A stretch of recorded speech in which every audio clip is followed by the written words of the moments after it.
हर हर महादेव। ओम नमः शिवाय। कैसे हैं आप? भगवान शिव की कृपा हमेशा आप पर बनी रहे और माँ भगवती का हाथ हमेशा आपके सिर पर हो, इसी कामना के साथ अपनी आज की वीडियो शुरू करती हूँ। तो आज मैं दुर्गा सप्तशती के 7वें अध्याय का पाठ करूँगी। तो सबसे पहले विनियोग और ध्यान के साथ शुरू करते हैं। ओम श्री दुर्गाय नमः। मैं मातंगी देवी का ध्यान करती हूँ। वे रतन में सिंहासन पर बैठकर पढ़ते हुए तोते का मधुर शब्द सुन रही हैं। उनके शरीर का वर्ण श्याम है। वे अपना एक पैर कमल पर रखे हुए हैं और मस्तक पर अर्धचंद्र धारण करती हैं तथा कहार पुष्पों की माला धारण किए बीना बजाती हैं। उनके अंग में कसी हुई चोली शोभा पा रही है। वे लाल रंग की साड़ी पहने हाथ में शंख में पात्र लिए हुए हैं। उनके बदन पर मधु का हल्का हल्का प्रभाव जान पड़ता है और ललाट में बेदी शोभा दे रही हैं। ऋषि कहते हैं, तदंतर शिव की आज्ञा पाकर वह चंड मुंड आदि देते चतुर्गनी सेना के साथ अस्त्र शस्त्रों से सुसज्जित होकर चल दिए। फिर गिरिराज हिमालय के स्वर्ण में ऊंचे शिखर पर पहुंचकर उन्होंने सिंह पर बैठी देवी को देखा। वे मंद मंद मुस्कुरा रही थी। उन्हें देखकर दैत्य लोग तत्परता से पकड़ने का उद्योग करने लगे। किसी ने धनुष तान लिया, किसी ने तलवार संभाली और कुछ लोग देवी के पास आकर खड़े हो गए। तब अंबिका ने उन शत्रुओं के प्रति बड़ा क्रोध किया। उस समय क्रोध के कारण उनका मुख काला पड़ गया, ललाट में भौहें टेढ़ी हो गई तथा वहां से तुरंत विकराल मुखी काली प्रकट हुई, जो तलवार और पास लिए हुई थी। वे विचित्र खड़वाक धारण किए और चीते के चर्म की साड़ी पहने नर मुंडों की माला से विभूषित थी। उनके शरीर का मांस सूख गया था, केवल हड्डियों का ढांचा था, जिससे वे अत्यंत भयंकर जान पड़ती थी। उनका मुख बहुत विशाल था, जीभ लपलपाने के कारण वह और भी डरावनी प्रतीत होती थी। उनकी आंखें भीतर को धसी और कुछ लाल थी। वे अपनी भयंकर गर्जना से संपूर्ण दिशाओं को गुजार रही थी। बड़े बड़े दैत्यों का वध करती हुई वह कालिका देवी बड़े वेग से दैत्यों की उस सेना पर टूट पड़ी, उन सबको भक्षण करने लगी।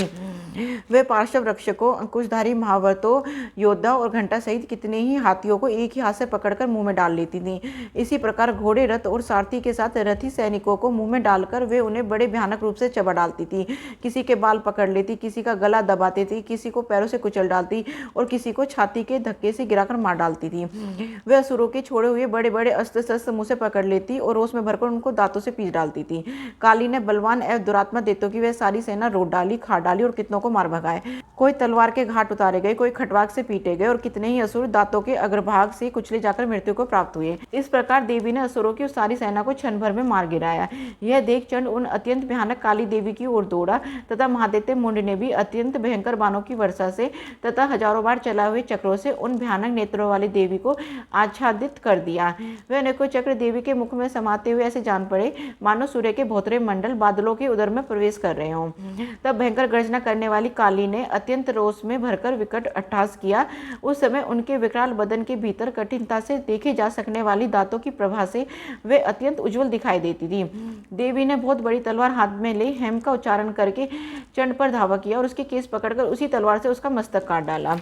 चंड को मारा गया देखकर मुंड भी देवी की ओर दौड़ा। तब देवी ने रोष में भरकर उसे भी तलवार से घायल करके धरती पर सुला दिया। महापराक्रमी चंड और मुंड को मारा गया देख मरने से बची हुई बाकी सेना भय से व्याकुल हो चारों ओर भाग गई। तदंतर काली ने चंड और मुंड का मस्तक हाथ में ले चंडिका के पास जाकर प्रचंड अट्टहास करते हुए कहा, देवी, मैंने चंड और मुंड नामक इन दो महापशुओं को तुम्हें भेंट किया है। अब युद्ध यज्ञ में तुम शुभ और निशुभ का स्वयं ही वध करना। ऋषि कहते हैं, वहां लाए हुए उन चंड मुंड नामक महादैत्यों को देखकर कल्याणमयी चंडी ने काली से मधुरवाणी में कहा, देवी, तुम चंड और मुंड को लेकर मेरे पास आई हो, इसलिए संसार में चामुंडा के नाम से तुम्हारी ख्याति होगी। इस प्रकार श्री मार्कंडेय पुराण में सार्वजनिक मनवंतर की कथा के अंतर्गत देवी महात्म्य में चंड मुंड वध नामक 7वां अध्याय पूरा हुआ। ओम श्री दुर्गाय नमः। दुर्गा सप्तशती के 7वें अध्याय का पाठ संपूर्ण हुआ। धन्यवाद। अगर मेरी वीडियो पसंद आए तो प्लीज़ लाइक एंड सब्सक्राइब कीजिए। हर हर महादेव।